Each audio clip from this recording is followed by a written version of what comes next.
Only one loss for Texas A&M in 2020. How about 2021? What will the record look like? We're going to give you a projected record, and I want to make it clear that this is not a prediction.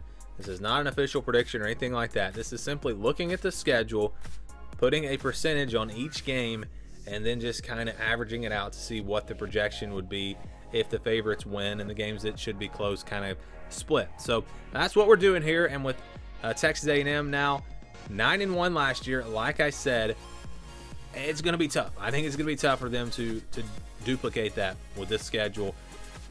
This is the scale that we'll be using. So if the game is in white, it'll be a game that's really a 50-50 game, in my opinion, a game that can go either way. Red is going to be less than 10%. Then we have 10 to 25%, 26 to 40%, 60 to 74%, 75 to 90%, and then games that are over 90%. And that's how we're going to break it down. So the games that are over 75% will be counted as wins. The games under 25% will be counted as losses, and then we just kind of average out the others with just a formula that I use. So again, this is not an official prediction, simply a projection based off of the schedule. And obviously there are several games that Texas A&M could lose. So how does it come out? We start with the easy wins, the games that I'm giving them over a 90% chance to win. That is Kent State, New Mexico, and Prairie View A&M. There is really no way I would see Texas A&M losing any of these three games. They should be blowouts, should not be close at all. And again, we're talking about games where now they're going to be favored by 20+ points. So now we go to the blue, and these are the games that are 75 to 90%. And every game's not going to be the same. Some are to be closer to 75, some to 90. Keep that in mind. But these are the games where A&M is going to be, in my opinion, favored by double digits. We're talking 10 to 20 points, somewhere in that range. A lot of these will be games they'll be favored by a couple of touchdowns. And they've got some of these. They got 3 of them. They got Colorado on the road.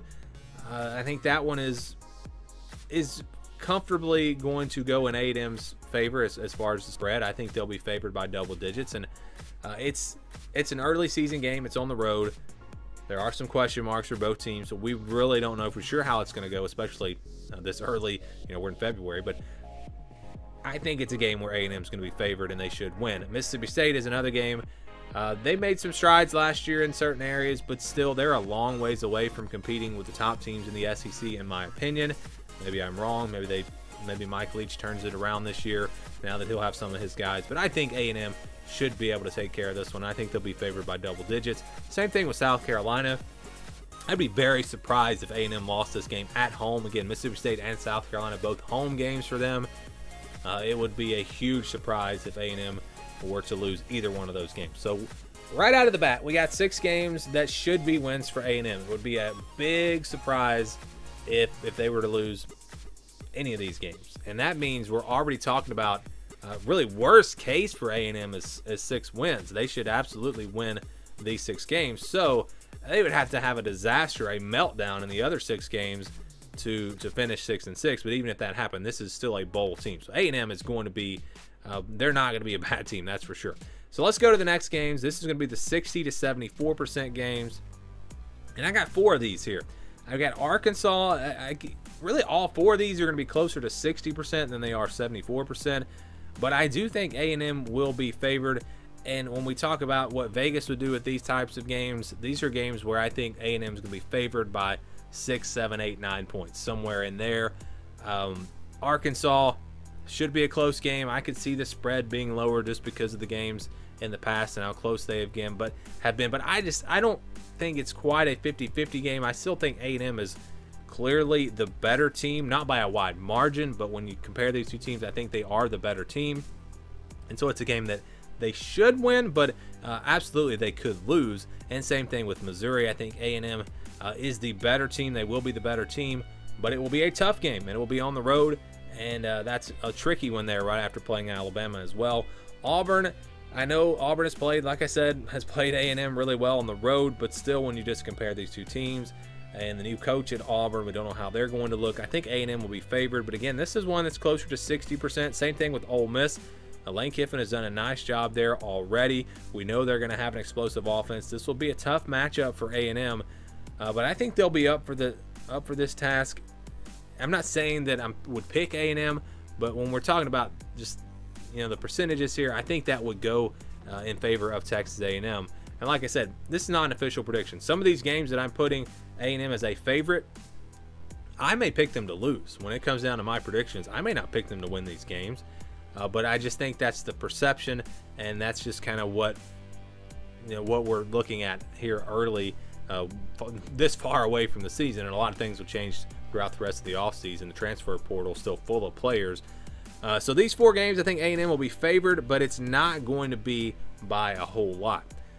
I have one game where I think they're going to be an underdog, and that's the game against Alabama. So this one's in the 26 to 40% range.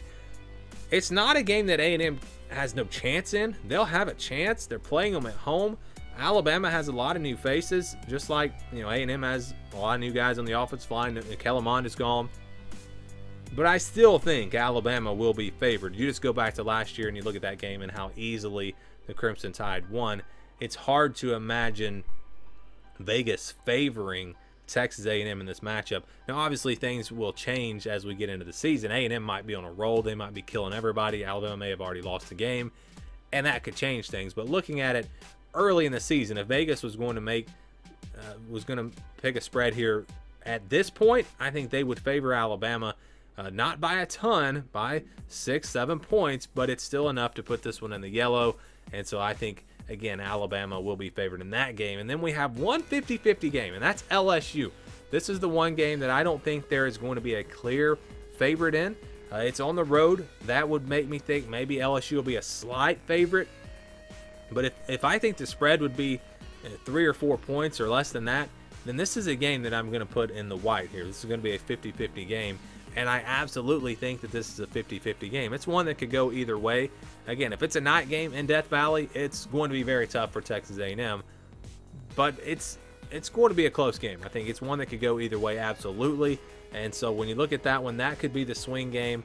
If they take care of business and they win these games in purple, and let's say they lose to Alabama, LSU could be the difference in this team maybe making the college football playoff, or finishing with 2 losses and probably a New Year's Six bowl. So that could be the game that decides it. But having said that, when you look at all these games in the purple, to win all 4 of those, I think would be really, really tough. It's hard for me to see A&M winning all 4 of those games. Yes, I think they'll be the better team. Yes, I would favor them by a slight margin. But winning 4 of these types of games is extremely hard to do. And when we average these percentages out, again, the way I do this, it's just a little formula I made to kind of give a projection. I use 60% for those games. I use 50% for the 50-50 games, and I use 40% for the games in yellow. I just average those percentages out to get a projected record. Again, not an official prediction. But when you do that with Texas A&M, the projected record for the Aggies comes out to be 9-3. So yes, this is a step back from last year. I will tell you that the percentage does come closer to 10-2, so it's more likely that they would be 10-2 than 8-4, but 9-3 would be the projection for Texas A&M. So that would have them, probably, let's say, beating Arkansas, losing to Alabama. That would leave you 4 games: Missouri, Auburn, Ole Miss, LSU. Splitting those 4 games potentially, and I'm just throwing this out there, it may not be those 4 games, but that's kind of how the percentages would work out. And Texas A&M again would finish 9-3. Like I said, 10-2 is more likely than 8-4, but the projection for Texas A&M is 9-3. Do you think this is accurate? Do you think they could do better? Do you think they'll do worse? Give me your thoughts down in the comments below.